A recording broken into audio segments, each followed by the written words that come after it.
Ang pag-ibig ay isang banyagang estranghero, nakakatok sa pinto ng iyong pagkatao sa gitna ng malalim na gabi. Hindi ito humihingi ng pahintulot. Ito ay isang magnanakaw na kukunin ng iyong katahimikan at papalitan ng isang musikang ikaw lang ang nakakarinig. Sa bawat tibok ng puso, may nakatagong talinhaga na tanging ang tadhana lamang ang may susi. Ako si Henry, ang front desk manager sa Lamour Grand Hotel. Sa madaling salita, ako yung sumasalo ng lahat ng reklamo ng mga mayamang akala mo ay nabili pati yung kaluluwa ko. Matangkad ako, medyo may tsura, sabi ng nanay ko.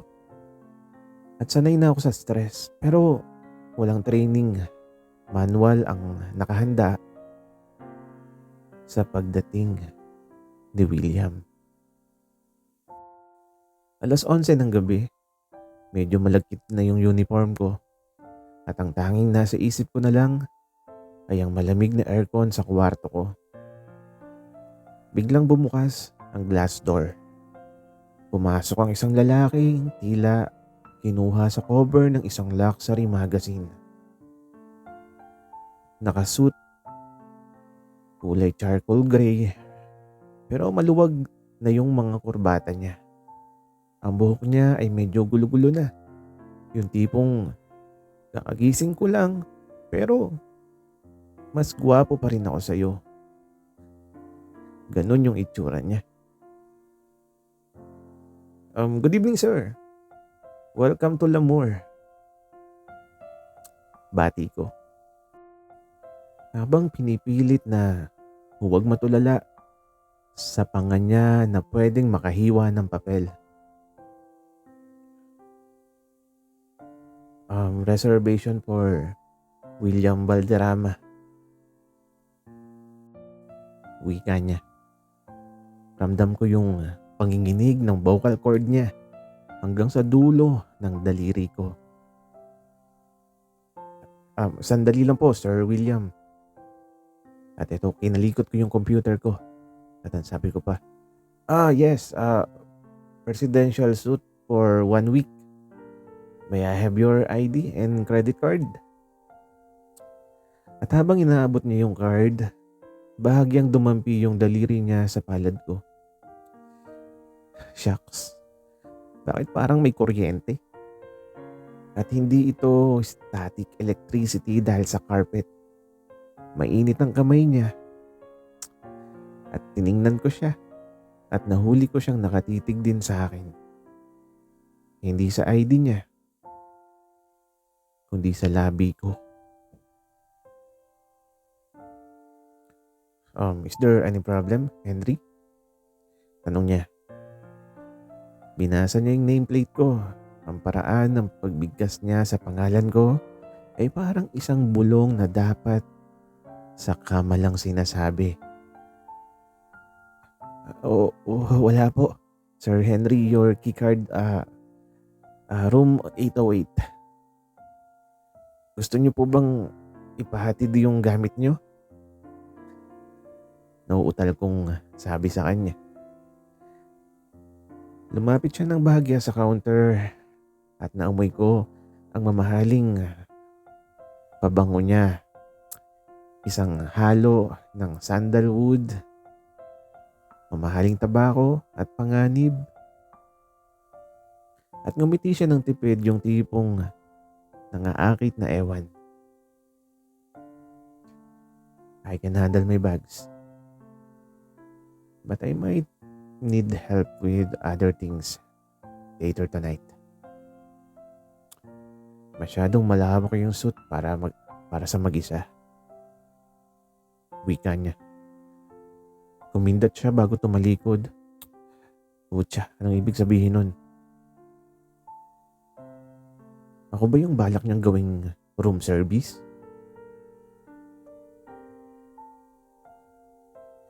Pag-akyat niya, hindi ako mapakali.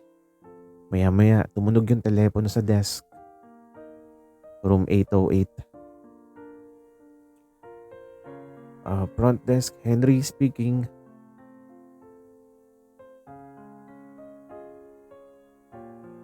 Henry, the shower is a bit tricky. Could you come up? The maintenance guy is out, right? Boses ni William yun. Na parang, ewan ko ba, medyo hinihingal yata. Opo, pero wika ko at hindi ko pa natapos yung sinasabi ko. At ang sabi naman niya, please, I'm already wet.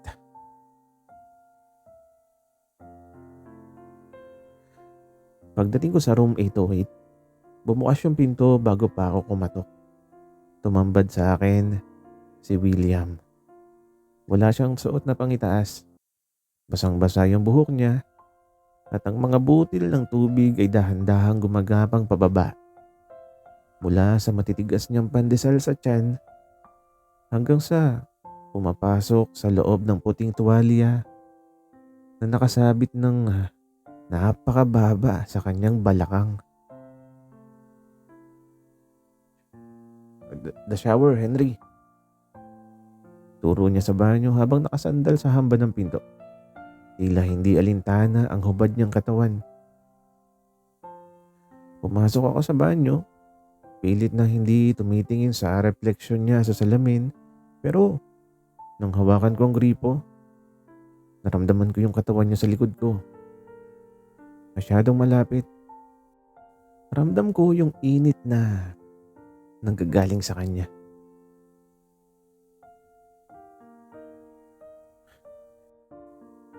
It's just a bit tight. Bulong niya sa mismong tenga ko. Hinawakan niya yung kamay ko na nasa gripo. Hinagabayan ako kung paano iikutin yun.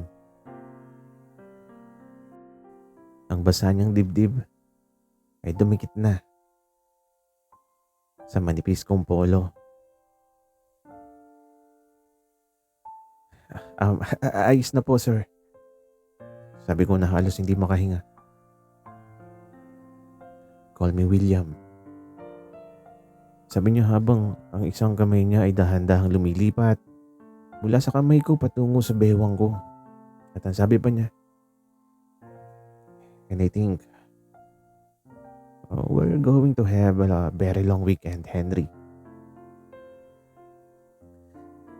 Kaya ito, dali-dali akong lumabas ng kwarto na parang hinahabol ng kung anong espiritu. Habang naririnig ko ang mahina niyang tawa sa loob, Lord, tulong. Mukhang hindi lang trabaho yung mapapabayaan ko rito, kundi pati na yung puso ko.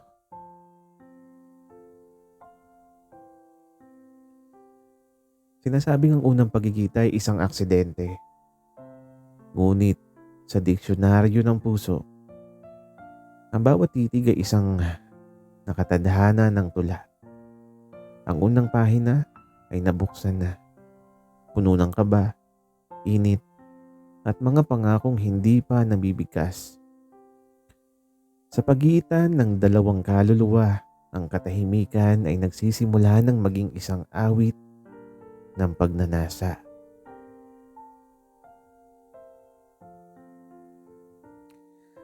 Ang pag-ibig ay parang hamog sa madaling araw, dahan-dahang lumalapit, malamig sa balat ngunit sapat na upang bulagin ang iyong paningin.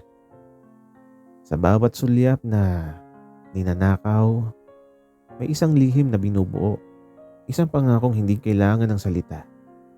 Sapat ang mga mata, ang siyang nagdidikta ng tunay na nilalaman ng kaluluwa.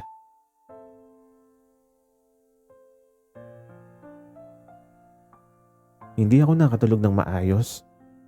Paulit-ulit sa utak ko ang eksena sa banyo. Yung init ng katawan ni William, yung amoy ng balat niya, at yung paraan ng pagbulong niya sa pangalan ko. Para akong uod na niligyan ng asin. Hindi mapakali sa kama. Kinabukasan, shift ko ulit. Akala ko makakaiwas ako pero pag login ko pa lang sa system, may note na agad sa screen. Room 808, request breakfast to delivered by the manager personally. No substitutes. Manager? Personal? Reklamo ko sa supervisor ko. Bakit ako? May room service naman tayo. Wika ko pa. Ewan ko sa iyo, Henry. Mukhang type ka ng VIP. Etid mo na yan bago mag-eskandalo. Biro ni Sarah, ang katrabaho ko. Habang bitbit ang tray na may kape, itlog, bacon, kumatok ako sa 808. Bumukas ang pinto at heto na naman tayo. Naka-bathrobe lang siya ngayon. Isang itim na silk na bathrobe na bahagyang nakabukas. Sapat na para makita ko ang bulto ng kanyang matitigas na dibdib. Good morning, Henry. Bati niya. Ang boses niya ay parang alak. Masarap pakinggan pero nakakalasing. Good morning, Sir William. Your breakfast. Wika ko. Put it in the balcony. Utos niya. Sumunod ako. Maganda ang view ng lungsod mula rito. Pero mas maganda ang view sa loob ng kwarto. Kung alam nyo lang. Habang inilalapag ko ang plato, bigla siyang nagsalita.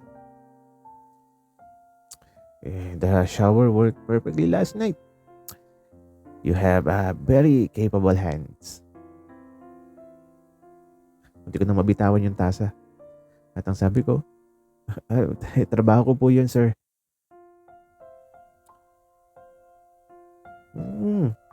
Is it also your job to look this good in a uniform? Masyadong masikip ang necktie mo, Henry. Let me help. At ito lumapit siya sa akin. Hindi na ako nakagalaw nang hinawakan niya ang kurbata ko. Sobrang lapit niya. Naamoy ko yung minty na toothpaste niya at ang natural na bango ng lalaking bagong ligo. Ang mga daliri niya ay dahan-dahang kinakalas ang buhol ng kurbata ko. Hindi siya nakatingin sa kurbata. Nakatitig siya ng diretso sa mga mata ko. Ang mga daliri niya ay sadyang dumidikit sa leeg ko. Hinahaplos ang balat ko na parang sinusuri kung gaano ako kabilis uminit. Your heart is racing. I can feel it. It's pounding. Homie? Bulong niya. At inilapat niya yung palad niya sa dibdib ko at doon sa tapat ng puso ko. Mabilis lang po talaga yung metabolism ko. Palusot ko. Kahit alam kong huling-huli na ako. Is that so? Gumitis ng dahan-dahan. At dahan-dahan niyang ibinaba yung kamay niya mula sa dibdib ko. Pababa sa tiyan. Hanggang sa tumigil ito sa sinturon ko. At ang sabi pa niya, then maybe we should see how fast your metabolism can really go. At hinalikan niya ang gilid ng panga ko. Isang madiing halik na nagpadala ng kuryente sa buong katawan ko. Napakapit ako sa railings ng balcony. At ang sabi niya, I have a business meeting. But tonight, I want a tour of the city. And I want you to be my guide after your shift. No uniform, Henry. Just you. At bigla siyang lumayo at nagayos ng bathrobe. Iniwan niya akong tulala sa balcony habang ang puso ko ay parang sasabog na sa kaba at pananabik. Ang pag-ibig ay isang mapanganib na laro kung saan ang tanging paraan upang manalo ay ang tuluyang pagsuko. Sa bawat haplos na nagiiwan ng marka, unti-unti nating nabubura ang hangganan ng tama at mali. Ang gabing darating ay tila isang bitag na handa nating pasukin ng may ngiti sa ating mga labi.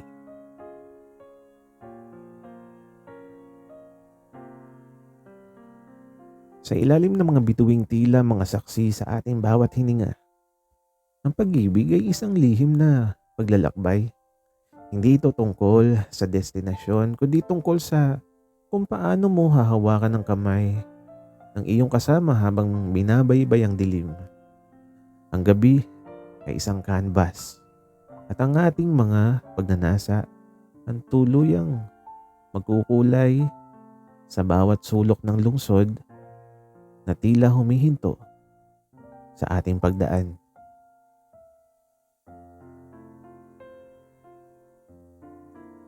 Alas 6 ng gabi, ubad na yung uniforme ko. Pinalitan ng simpleng white t-shirt at maong. Pero bakit parang mas kinakabahan ako ngayon kaysa noong nag-a-apply ako sa trabaho? Naghihintay si William sa lobby. Hindi na siya nakasuit. Naka-black polo shirt na lang siya, nakahapit sa kanyang malapad na balikat. At maong na tila pa sadyang ginawa para sa kanya. Nang makita niya ako, dahan-dahan siyang tumayo mula sa sopa. Ang titig niya, parang hinuhubaran na naman ako sa isip niya.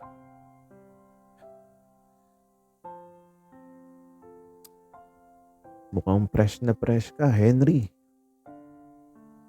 Sabi niya. Handa ka na ba pumasyal?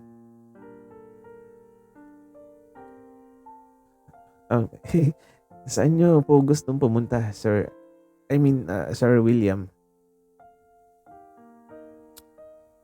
Sa lugar na tahimik. Sa lugar na pwedeng tayo lang. Kaya ito, dinala ko siya sa isang overlooking spot sa labas ng sentro ng lungsod. Isang tagong parke kung saan kitang-kita ang kislap ng mga ilaw sa ibaba. Habang naglalakad kami, nararamdaman ko ang braso niya na paminsan-minsang sumasagi sa akin. Bawat sagi, parang may kung anong spark na tumatalon sa balat ko.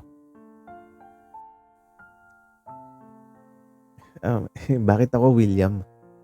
Tanong ko habang nakatanaw kami sa city lights. At ang sabi ko pa, madami namang empleyado sa hotel. Madaming mas professional sa akin. At ito huminto siya at umarap sa akin. Hinipan ng hangin ang buhok niya. Dahilan para magmukha siyang mas bata, mas totoo. At ang sabi niya, professional sir, boring. Gusto ko yung taong namumula kapag tinititigan ko. Gusto ko siyang taong hindi alam kung gaano siya nakakaakit kapag seryoso siyang nagpapaliwanag ng mga hotel policies. At ito, humakbang siya papalapit at napasandal ako sa gilid ng sasakyan ko. Hindi na siya naghintay ng sagot. Inilagay niya ang dalawang kamay niya sa magkabilang gilid ko at ikinulong ako sa pagitan niya at ng sasakyan. Ang init ng hininga niya ay tumatama sa labi ko.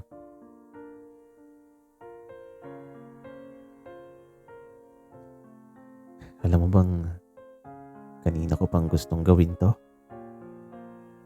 Sabi niya bago niya sinakop ang mga labi ko. Ang halik ay hindi pilit. Ito ay tila isang gutom na matagal nang kinikimkim. Mapusok, malalim, at may halong pang-aakit. Napahawak ako sa batok niya. Hinahabol ang bawat galaw ng dila niya. Ramdam ko yung tigas ng katawan niya na nakadikit sa akin. Dahan-dahan gumagapang yung kamay niya sa ilalim ng t-shirt ko. Ang malamig niyang mga daliri ay sumasalubong sa mainit kong balat. Mahabol ako ng hininga nang pisilin niya ng bahagya ang bewang ko. William! Ungol ko sa gitna ng halik. Shh! Bulong niya habang inililipat yung halik niya sa leeg ko. At iniwan niya ang mga marka ng kanyang pagnanasa. At ang sabi pa niya, dito pa lang tayo, Henry. Marami pa tayong gagawin sa suit pagbalik natin.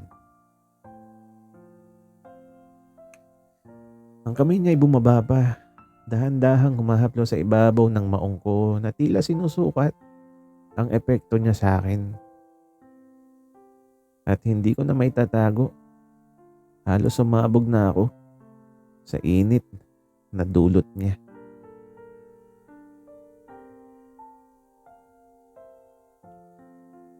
Ang pag-ibig ay hindi laging tahimik. Kung minsan ito ay isang bagyong naninira ng mga bakod na ating itinayo. Sa bawat halik na naglalayong kunin ng ating hininga, unti-unti nating natutuklasan na ang tunay na kalayaan ay matatagpuan sa piling ng taong kayang gisingin ng ating natutulog na damdamin. Ang gabi ay bata pa at ang apoy ay kakasimula pa lang na magningas.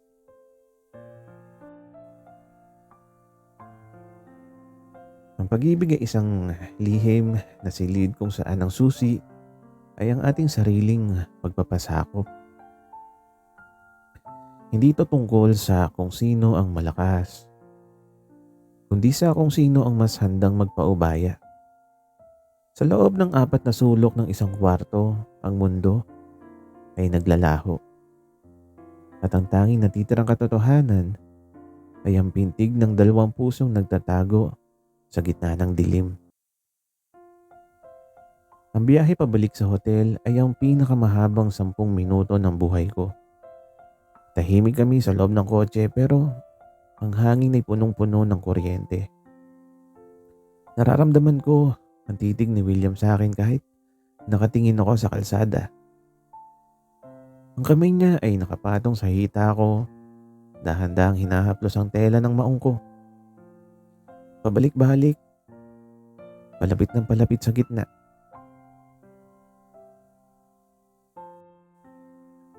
Focus, Henry. Baka mabangga tayo bago pa tayo makarating sa suit. Bulong niya na may halong tawa. Nang makarating kami sa room 808, hindi pa man tuluyang sumasara ang pinto sinandal na niya ako rito. Ang halik niya ngayon ay mas gutom, mas mapusok. Tila ba ang buong gabi ay isang paghahanda lamang para sa sandaling ito.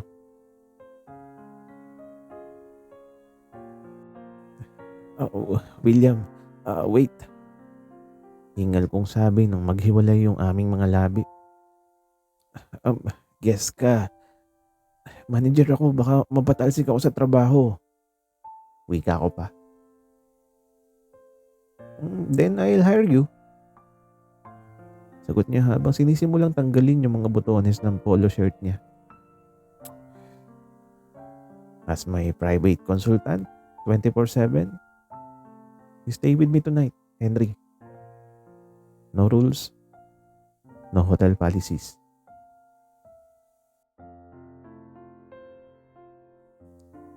Itinulak niya ako ng dahan-dahan patungo sa malambot na kama. Lumubog yung katawan ko sa mamahaling foam. Pero mas nararamdaman ko yung bigat ng katawan niya nang pumatong siya sa akin. Tinanggal niya yung t-shirt ko sa isang mabilis na galaw. Ang lamig ng aircon ay dumapo sa balat ko. Pero agad itong napalitan ng init ng kanyang mga palad.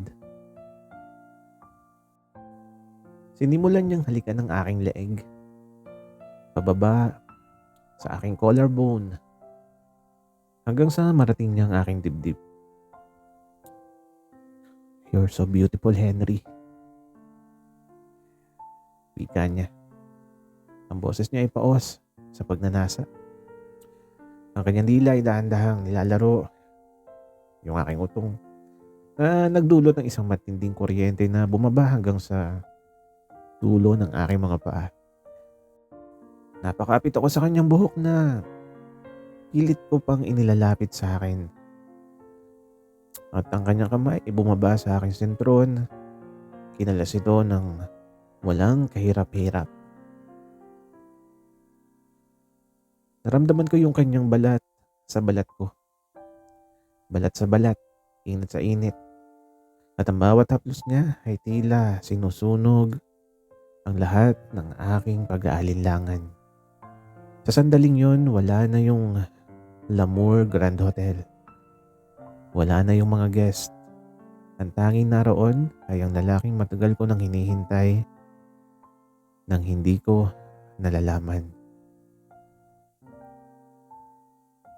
"Say my name," utos niya habang ang kanyang kamay ay humahawak ng mahigpit sa aking balakang. "William, please. William," wika ko habang ang aming mga katawan ay nagiging isa sa ilalim ng malamlam na ilaw ng suit.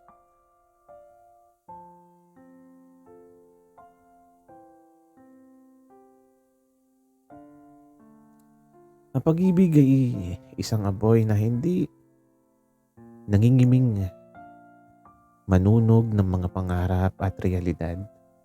Sa bawat pagsasanib ng hininga, ang ating mga kaluluwa ay muling isisilang sa isang mundong walang pangalan. Ang gabing ito ay hindi lamang isang alaala. Ito ay isang marka sa ating pagkatao na kailanman ay hindi na mabubura ng kahit anong agos ng panahon.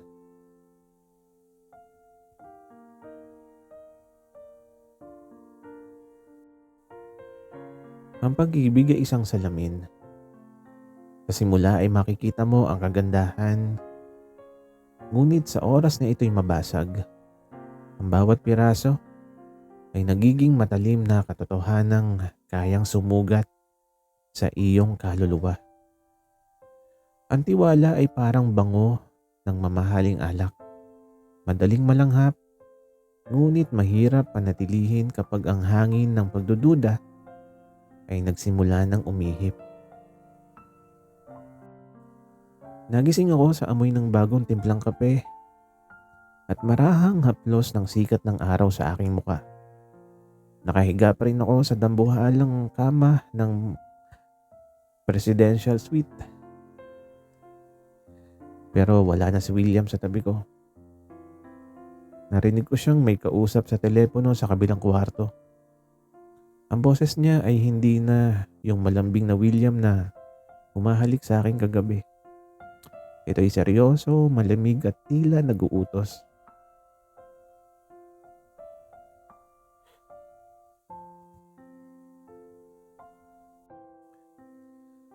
"I have the documents, Sophia.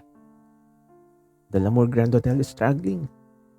Once the board sees my report, the acquisition will be easy. The management is weak, especially at the front desk level. Madaling makuha ang loob nila." Wika niya. Tumigil ang mundo ko. Acquisition? Isang corporate spy si William? At ang pagkuha ng loob ko na sinasabi niya? Ako ba yun? Dahan-dahan akong tumayo at mabilis na sinuot yung aking mga damit habang nanginginig yung mga kamay. Lumabas ako ng kwarto at nakita ko siyang nakatayo sa tabi ng bintana. Hawak ang isang tablet at ang kape niya.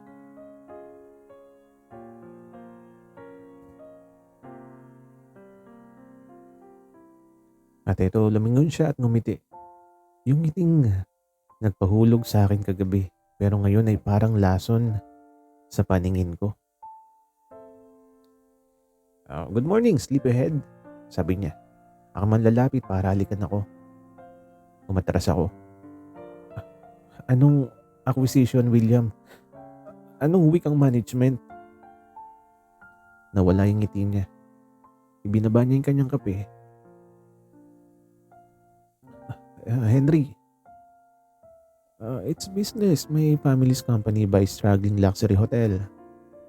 Your hotel is one of them. Kaya ba nandito ka? Kaya ba pinili mo ko? Ginamit mo ba ako? Para makakuha ng impormasyon, para makita kung gaano kadaling paikutin yung staff? Wika ako. No. It's not like that. Wika naman niya. Lahat ba ng kagabi? Part ng report mo? Wika ko pa. Lumapit siya sa akin ng mabilis at tinawakan ng magkabilang braso ko. Pilit akong kumakawala pero mas malakas siya. Isinandal niya ako sa pader. Hindi para akitin, kundi para patigilin. Tingnan mo ako, Henry. Mariin niyang utos. Ang lapit ng mukha niya. At kahit galit ako, traidor ang katawan ko. Naamoy ko pa rin sa kanya ang amoy ng aming pagsasama kagabi. Ang init ng kanyang mga palad sa braso ko ay tila nagpapaalala ng bawat haplos niya sa balat ko. Dahan-dahan niyang binaba yung kanyang ulo. Ang kanyang labi ay halos dumikit sa tenga ko. Naramdaman ko yung kanyang mabigat na hininga.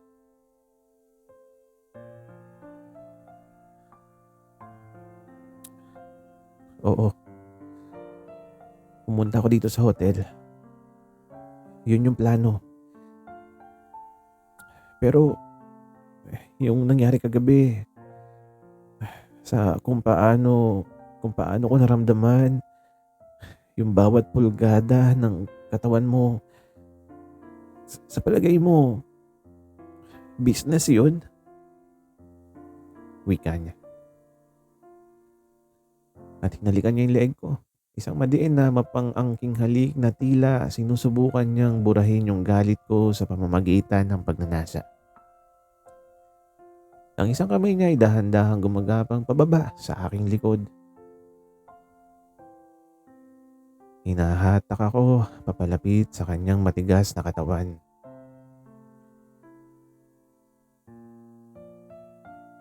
I want the hotel, Henry. But I want you more. Bulong niya. Habang ang kanyang labi ay dahan-dahang lumilipat sa aking panga. At ang sabi pa niya, don't let the business ruin what we felt in the dark. At kahit gusto kong maniwala, tinulak ko siya. Tapos na ang gabi, William. Umaga na ngayon. At malinaw na ang lahat.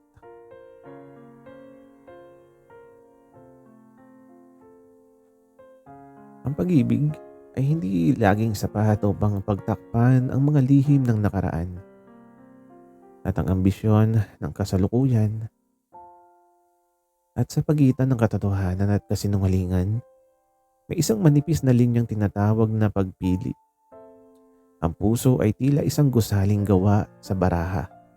Isang maling galaw at ang lahat ay guguho sa ilalim ng bigat ng sarili nating mga pangarap. Ang pag-ibig ay isang desisyon na mararating ng isang gabi. Ito ay isang mahabang paglalakbay na puno ng lubak at tinik. Sa dulo ng bawat sakit, may matatagpo ang hiyas ng pag-unawa. Sapagkat ang tunay na nagmamahal ay hindi marunong manakit, kundi yung marunong bumalik at ayusin ang bawat pirasong kinalas ng pagkakamali. Isang linggong lumipas, hindi ko na muling nakita si William. Nag-leave ako sa trabaho dahil hindi ko na kayang humarap sa kanya o sa pinto ng hotel na yun. Tuwing pipikit ako, nararamdaman ko yung labi niya. Tuwing ididilat ko ang mga mata ko, naalala ko yung sakit nang narinig ko sa telepono. Hanggang isang hapon, nakatanggap ako ng sulat sa aking pintuan. Isang puting envelope na may logo ng Lamour. Henry, check out time 12 p.m. I'm leaving today, please. Give me 5 minutes. William. Pumunta ako hindi bilang manager kundi bilang isang lalaking gustong tapusin ang kabanatang ito. Pagdating ko sa lobby, nakita ko siyang nakatayo malapit sa elevator. Bitbit ang kanyang mga maleta. Mukha siyang pagod, may mga itim sa ilalim ng mga mata. At hindi na siya yung kumpiyansadong lalaki na pumasok dito noong unang gabi.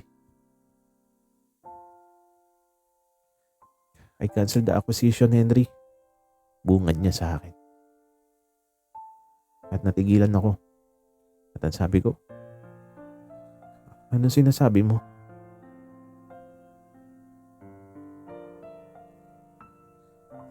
I told you, the board. The hotel is a gem. That's it.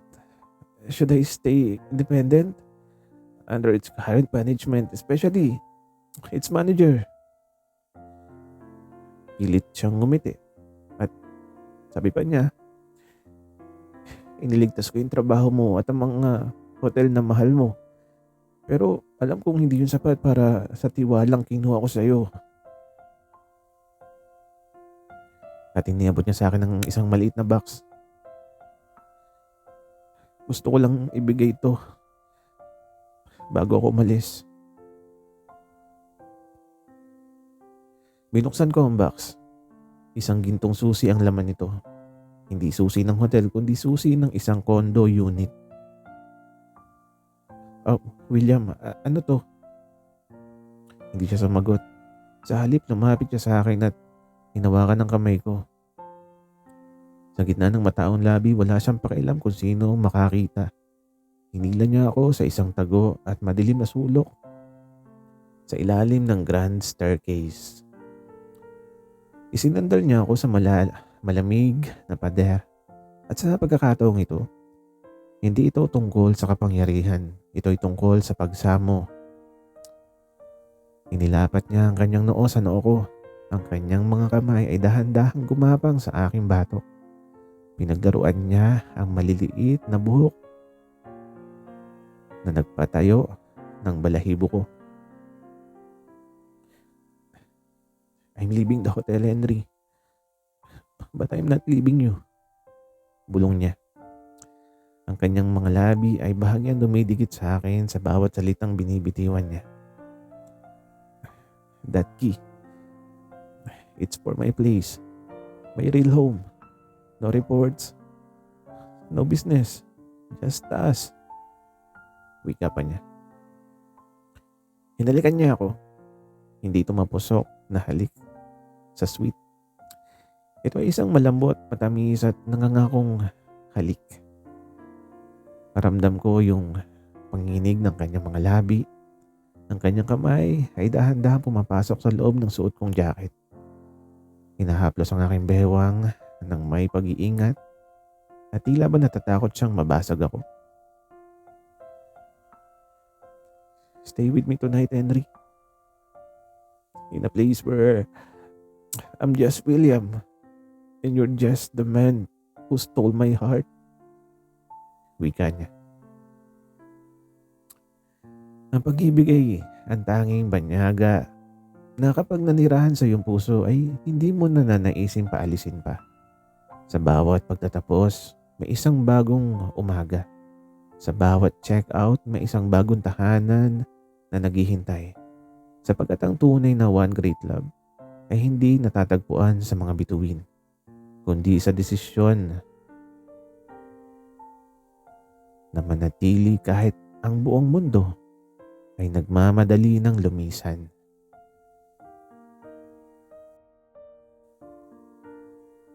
Pagbitiw niya, tiningnan ko ang susi sa kamay ko at tiningnan ko ang mga mata niyang puno ng pag-asa. Ngumiti ako. Yung itim alam kong wala nang atrasan. At ang sabi ko, make sure may breakfast ulit bukas, William. And this time, ako naman yung magsaserve sa'yo.